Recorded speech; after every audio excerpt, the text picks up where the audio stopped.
Pasca Forprov Jabar 2022 lalu, pelaksanaan pembinaan atlet terus dilakukan Persatuan Olahraga Biliar Seluruh Indonesia POBSI Kabupaten Bogor. Sedikitnya ada 12 atlet putra dan putri yang bakal diterjunkan pada pelaksanaan Porda Jabar 2026, di mana Kota Bogor, Depok, dan Bekasi kota menjadi tuan rumahnya.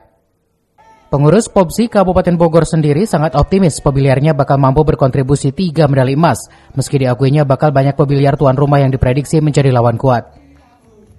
Atlet Forprov Kabupaten Bogor, kita semenjak Forprov 2022 pembinaan masih terus berjalan dan komunikasi bersama atlet alhamdulillah masih berjalan dengan baik dan akan menargetkan sebanyak 3 medali medali untuk POBSI Bogor. Nah, atlet yang dipersiapkan untuk Forprov 2026 kita POBSI Bogor akan menyiapkan 12 atlet, baik putra dan putri.